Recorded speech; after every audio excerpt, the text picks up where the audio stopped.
Hello, I'm Erica Sargent. Every year, the American Red Cross of Chicago honors extraordinary heroes. 12 people living and working in our community, going beyond to help and often save lives. I'm Brad Edwards. The pandemic has shined a light on so many who deserve that title this year, including a group of women who call themselves the Old Dolls, this year's Red Cross Healthcare Heroes.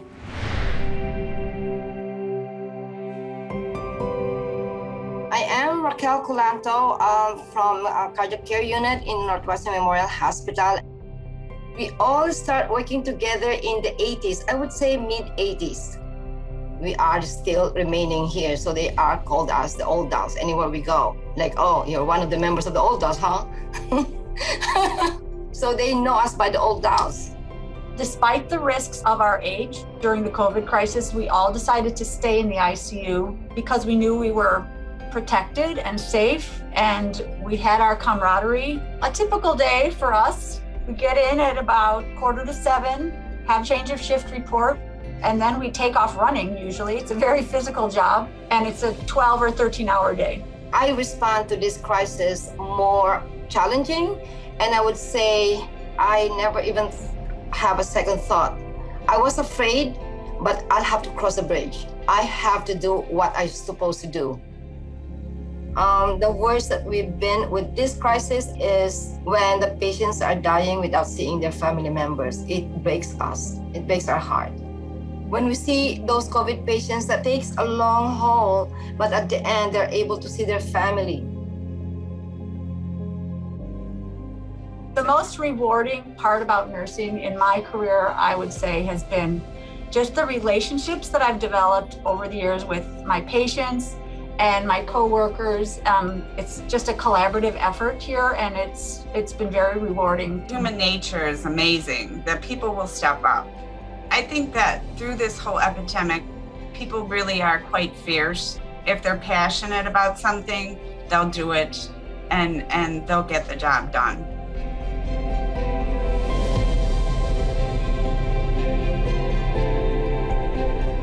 The Red Cross of Illinois serves more than 12 million people here. Last year alone, they responded to more than 1,600 disasters. But they do more than disaster relief. Volunteers also train in CPR and first aid and certify members of the medical community. They also deal with blood services. We're talking donations and right now convalescent plasma. They provide services to members of our military, like helping connect families in an emergency. We mentioned convalescent plasma from COVID-19 survivors. The Red Cross has distributed 160,000 units to hospitals and other healthcare institutions around the country. Carter and Noah Collins held their first blood drive in 2018. And despite the pandemic, they were determined to pull it off again. They are this year's Blood Services Heroes. So we started the blood drive because of Hurricane Harvey after it hit Texas and Louisiana in 2017. We were looking for a way to help, and on the news we saw what American Red Cross was doing in Texas. We reached out to the American Red Cross. We asked how we could help, and we started our own blood drive. In the first 2 years of hosting our blood drive, we hosted it at Roosevelt Elementary School in Park Ridge, but due to their COVID guidelines, they told us that we couldn't host it there. It was no question in their mind whether or not they could host the blood drive. It was, we're gonna find a location, we're gonna continue to host this blood drive, we understand the need. What we did is we emailed a few places nearby and asked them if we could host it there. One of the places we contacted was the Park Ridge Community Church. The Park Ridge Community Church told us that if we found a location, they would cover any cost that it would be to host the blood drive. So when we found a Park District building to host the event at, the Park Ridge Community Church covered the funds. I was really impressed by the leadership skills that they had. They found the location, and even more so, they raised the money to host it at the Park District. 2020, you might have thought the blood drive wouldn't have done as well, people at home quarantining. Because we had a new location, it was in a more popular spot of Park Ridge. We had a most ever with 46 donors, and we had over 50 pounds of food donated as well. They came to me actually saying that they had more people than they anticipated coming. So we're actually planning to make their blood drive next year even bigger than we did this past year. We do it to help as many people as possible. And that's what feels the best about it, is knowing that we're doing it for the best reasons possible. People in high school think that maybe there's not a lot we can do to help, but there actually is. You just have to go out and look and see what you can do.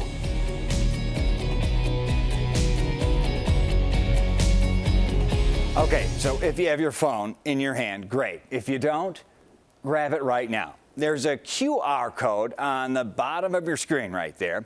If you take a picture of it on your phone or tablet, it will take you right to the Red Cross's Heroes page on our website, where you'll be able to make a donation to the Red Cross. So either snap a picture of the QR code right there, text, or call the numbers you see on the bottom of your screen. Today, we're honoring extraordinary people who've gone above and beyond during these extraordinary times. Like Officer Marcella Collins, who was just on the job a week with the Chicago Police Department when she got the call about a mass shooting at a Pancake house in Beverly.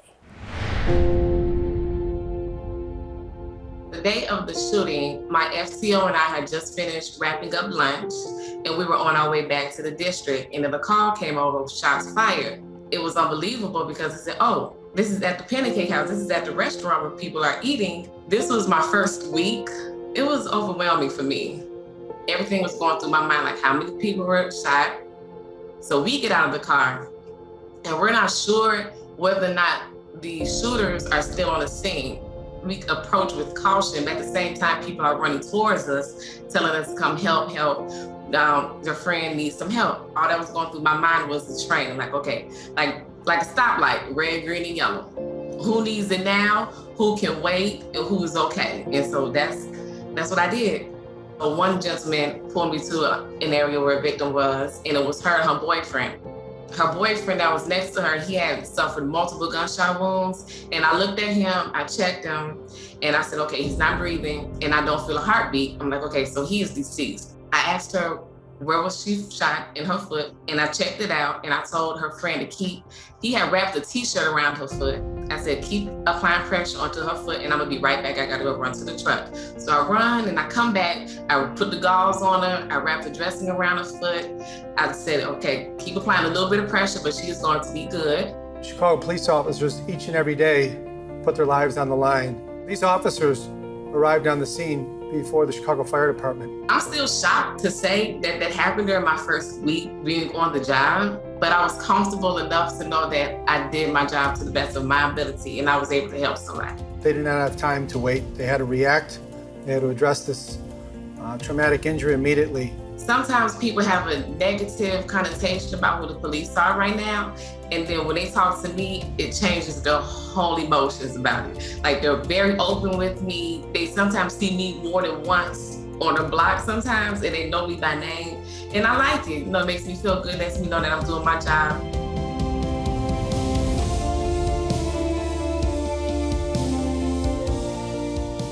We all know life doesn't go as planned. So when the pandemic left a local chef without any work, she changed course to help others. Chef Q is the Red Cross's disaster services hero. I've always been around food. My love for food inspired me to become a chef. Pre-pandemic, I run a secret location supper club. We do 6 courses and we partner with local wine artisans, flower artisans. In March, we literally lost everything. After crying for 2 days, I jumped in and started calling parents, and parents were calling me. I realized that people really, really needed food. I did it by myself for the first 3 weeks. I did all the cooking, all of the prepping, all of the boxing. I would do the delivery and then come back to the kitchen and clean up. Within probably 10 days of that 39, we were at 75 people. Then we were steady at about 105. I opened a secondary kitchen so that we could execute 100 to 105 meals daily out of each kitchen. She was very comforting. I didn't feel embarrassed to ask to be put on her list or to talk to her about what might be needed for myself, my child, and even some of my neighbors. There were a lot of parents that we were on quarantine, so they couldn't do things. So socially, it was really good during the pandemic in order to, bring some social points out for the kids. They can talk with their parents about what they got from Chef Q. Food insecurity is real. It's always been real, but with the pandemic, it has highlighted what's going on in our nation. If you want to give back to your community, no one's stopping you. I'm just one person, as you are. And that one person can really affect the way or change lives for the better. Never believe that just one person cannot do it. We can move mountains. Compassion, selflessness. 2 words that describe every one of this year's Red Cross heroes. As a mentor for Friends of the Children, Fallon Carpenter works tirelessly every day to help children facing high levels of adversity. And her work didn't stop during the pandemic. She's this year's education hero. I worked 9 years in juvenile detention for Cook County. I worked with young men who were between the ages of 13 and 18 who were charged with various crimes. They would tell me, if I had someone who helped me before I got here, I probably wouldn't get here. And I realized a lot of them were really talented, but they never had anyone encourage them or push them to really want to do better or do different things. And then I saw the opportunity for Friends of the Children. It's an organization that provides mentors for children. We're assigned to 8 youth from the time they're in kindergarten until they graduate high school. So I have 8 girls that I've had since kindergarten. We spend 2 hours in school with them, and we spend 2 hours outside of school with them per week. Once the pandemic shut everything down, we made sure that all of our parents had access to the internet. We made sure our families that didn't have access to laptops, that they had access to a laptop or a tablet. I would Google video or FaceTime a parent to help them log in, walk them through it if they couldn't do it. I went to a house and set up the laptop and bookmarked all of the websites that they have to use to do the work. Fallon tries to work really closely with the teachers to make sure that they don't forget about the kids that are struggling academically. But then she goes and she'll just suddenly send me all these worksheets and activities that she created for her kids to make sure that they don't miss out on learning. Just seeing the progression in this short amount of time and seeing them academically change, seeing them socially, emotionally change, it's definitely, it's great. Children need somebody to support them and encourage them and show them something different. And if you have an opportunity to do that, you should do that.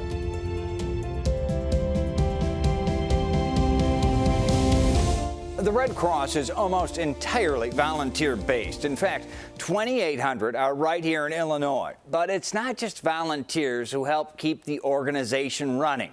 For every dollar you donate, 90 cents of that is reinvested back to people when they need it most. We say it every year, every dollar helps. $5 gives a person a blanket immediately after a fire or another disaster. $10 provides a hot meal and snacks. $45 provides a parent with a baby kit, diapers, wipes, and formula. $100 provides cleanup kits for 5 families. $200 gives 1 day of food and shelter to a family of 4. If you can donate, the ways to give are right there on the bottom of your screen. Text, call, or visit our website, cbschicago.com. It's that easy. We'll be sharing more stories with you throughout the day, so don't go anywhere. Hot meals, physical fitness, and wellness checks. Those are just some of the things Tanya Lozano is doing to help people in vulnerable communities in Chicago. She's this year's social justice hero. Because my parents are both activists, it just was something that I was born into.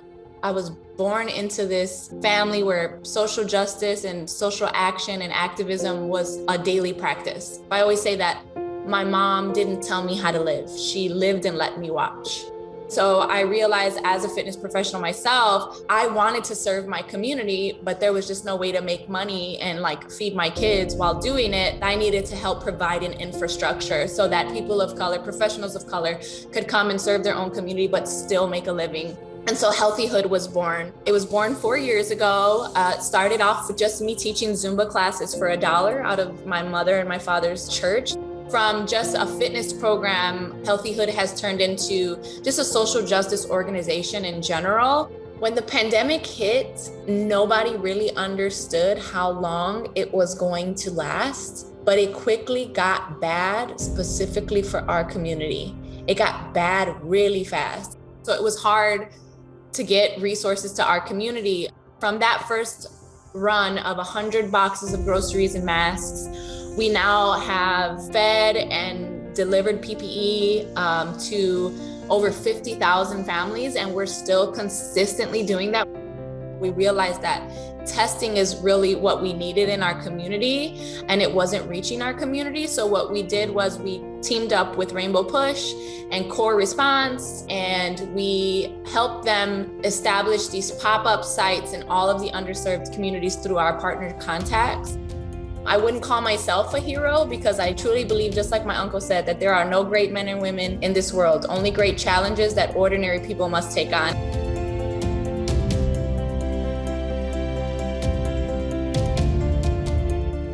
Kyla Davis of Skokie didn't hesitate to help a woman she saw screaming for help in a parking lot. For her actions, she's receiving the Red Cross's Life-Saving Hero Award. On August 27th, I got off work at 7:30 in the morning, and I went to my friend's house to do her hair before she went into labor. As I'm parking, I see two individuals standing by their car talking, and I get out the car and go to my passenger side to get my hair bag. I notice the woman yell out, "Help." She starts to run off into the parking lot. She comes out of a shoe, her phone goes flying, and the guy's chasing behind her. She then stumbles in the parking lot, and he stands over her. That's when I yelled out, "Hey, stop." The guy's looking at me, and he's standing over the woman with a knife in his hand. Defenseless against a knife, I walked back over to my driver's side, got in the car, locked the door, and called the police. And I look back in my mirror, and the lady is running towards my car. Okay. Oh my God, oh my God, oh my God. What's happening? She was touching my car. Okay, can you get out of the parking lot? The guy is trying to pull in my driver's side door and snatch her at the same time. And I just instantly pulled off fast in traffic, and the door kind of shut on its own. I'm out of here, but he's gonna find me. I'm sending you towards the police department, but I'm gonna keep you on the phone, okay? Okay. I pulled down a side street, and that's when the officers pulled up, ambulance pulled up, and they checked the woman out. And that's when she let them know that he was an ex-boyfriend from like 6 months ago that had been stalking her. This incident has definitely changed my perspective on life as far as other people being knowledgeable to the fact that domestic violence can happen to anyone. You don't know what a person is going through, how long they've been going through it. I honestly feel like I was just a person at the right place at the right time that did what anybody should do when they see someone, another human being, in trouble.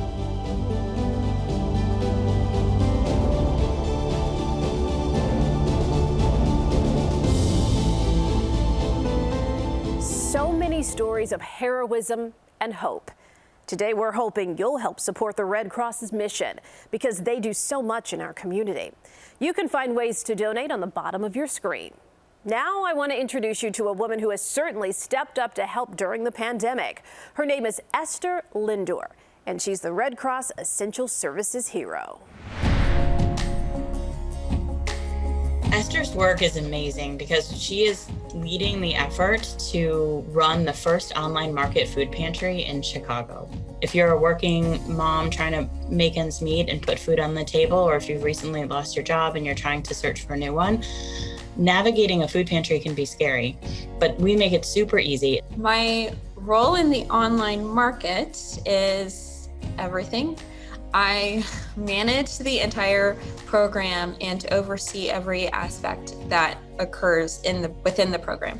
When the pandemic started, Lakeview Pantry was able to create more pop-up pantries around the city and create more partnerships with communities that were in the greatest need. We have established at the Lakeview Pantry the online market program in a way to provide a faster and safer service to our clients. Our clients are able to place their orders online. It replicates Instacart, and they can choose the day and time that they can pick up their order. When they arrive, we help load all of their groceries into their vehicle along with a bouquet of flowers. The program has grown significantly, over a 600% increase. So many more people who are in more need than ever. And she's been amazing at taking a new product, a new service, and really creating it in a really unique way to make sure that people get the food they need when they need it. The feeling of being able to help our clients within one of their darkest hours is a feeling that is almost inexplainable. We do these things to ensure that they know that they're not alone. They know that we are a resource for them and that they can ask us and come to us for help. I don't believe it's important for me to be remembered, but for the work to carry on even after I'm gone, and that other people will be inspired to be involved in their own community.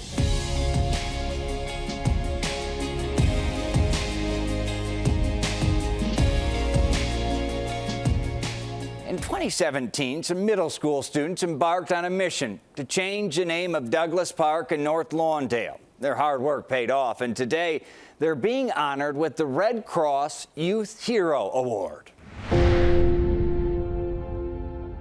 Negligence is not something that just is on accident, that people actually thoroughly knew that they were putting a park named after a slaveholder in a predominantly Black neighborhood. Douglas Park on the west side is now officially Douglas Park with 2 S's. Getting that one letter added was the mission of a group of students from Village Leadership Academy. We're receiving this award because we were able to change the name of a park that was named after a slaveholder, and we honored it after Frederick and Anna Douglass, an abolitionist and hero and all. Part of our social justice curriculum at Village Leadership Academy, every homeroom class has to come to a consensus around a social justice issue that they would like to address in their communities. During the beginning, around 5th to 6th grade, we were actually doing train takeovers and canvassing within the area of the school. I believe we got about 3,000 plus signatures. We then went into North Lawndale on weekends, week after week. And once we got that and we went to the park district, we just felt like they couldn't say no.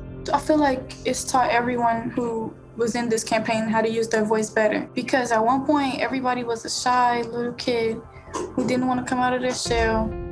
Like, this campaign has opened everyone's shell. Like, it showed you that you can use your voice. It's just so exciting to see people walk into the park, see the sign, and think their kids did that. Perseverance is one of the biggest things. Even if you don't see the light through the end of the tunnel, just be aware that it is there and keep pushing and moving forward. Young people have voice and agency now, and that is our responsibility as mentors, as educators, to help give them a language, to stand beside them, to stand in front of them when needed and necessary, to stand behind them, and to support them.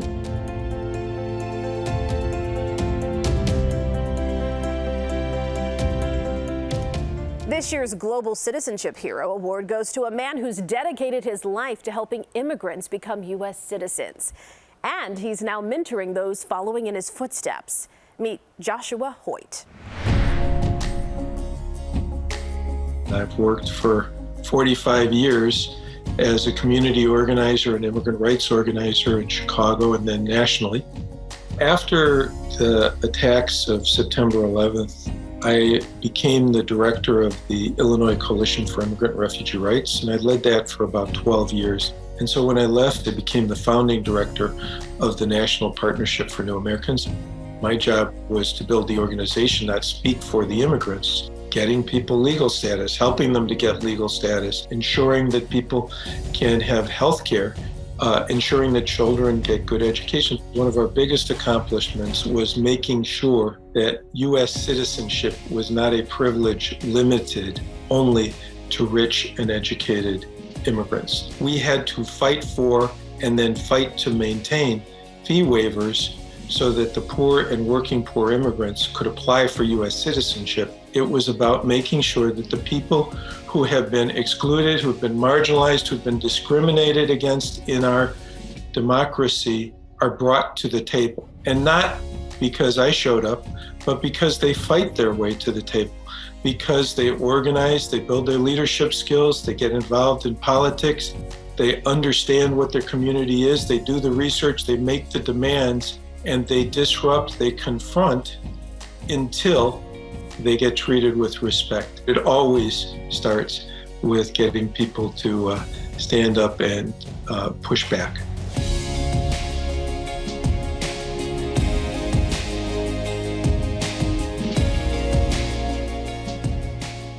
As a Chicago firefighter, Quenion Curtis has seen his share of disasters.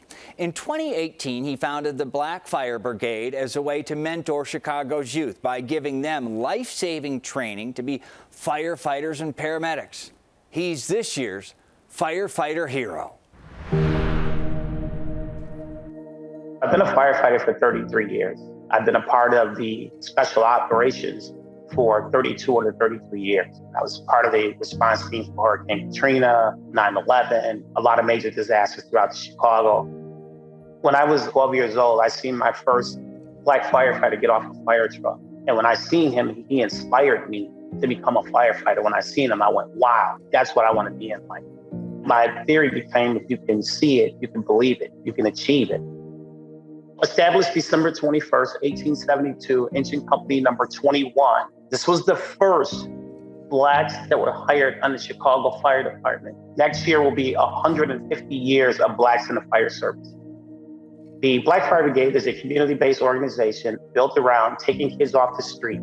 I wanted to start the Black Fire Brigade because I've been to so many gunshots in my life and in my career that I just got tired of seeing all the carnage. I got tired of doing CPR on kids. I got tired of seeing kids with no opportunity and no chance. I got tired of seeing kids that couldn't see us, so they didn't believe us, so they couldn't become us. So I wanted to change that narrative.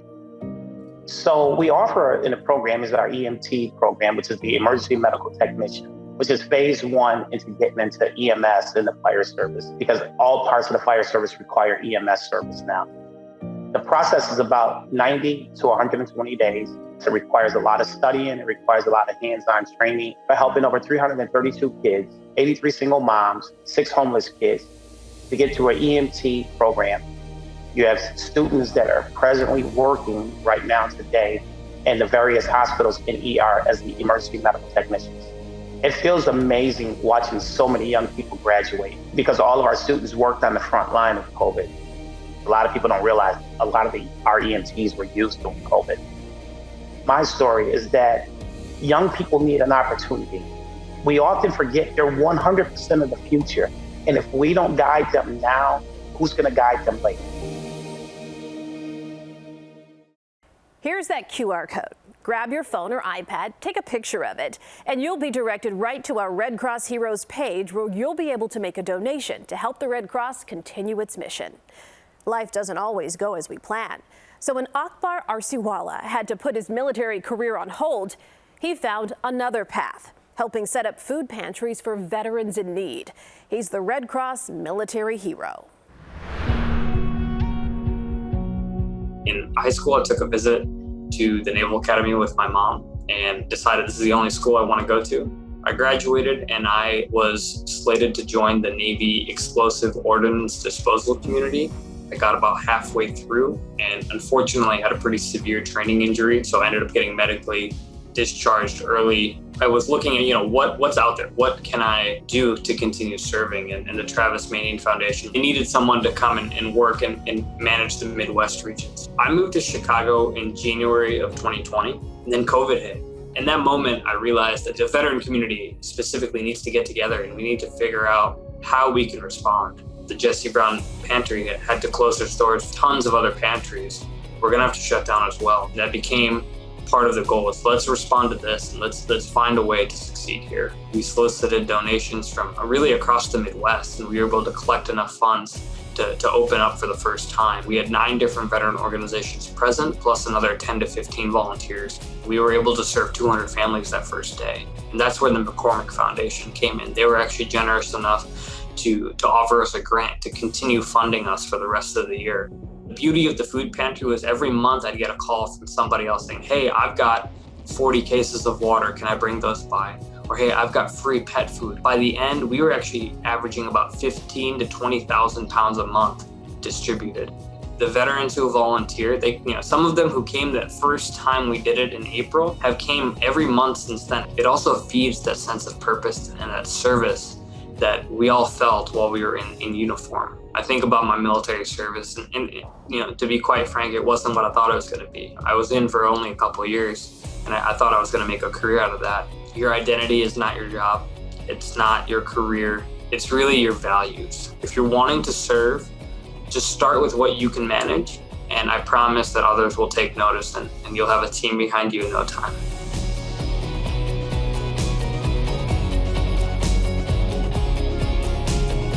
"12 extraordinary heroes who've gone above and beyond during these extraordinary times. But let's not forget, Red Cross volunteers are also heroes, responding to fires, teaching CPR and other life-saving lessons, and giving blood and convalescent plasma when it's needed most. You can help support their mission by making a donation. You'll find all the ways right here on the bottom of your screen. You can also volunteer, or as always, give blood. Thanks for spending time with us this Tuesday. Remember, we all have the power to help those in need. From all of us at CBS 2 and the Red Cross, thank you.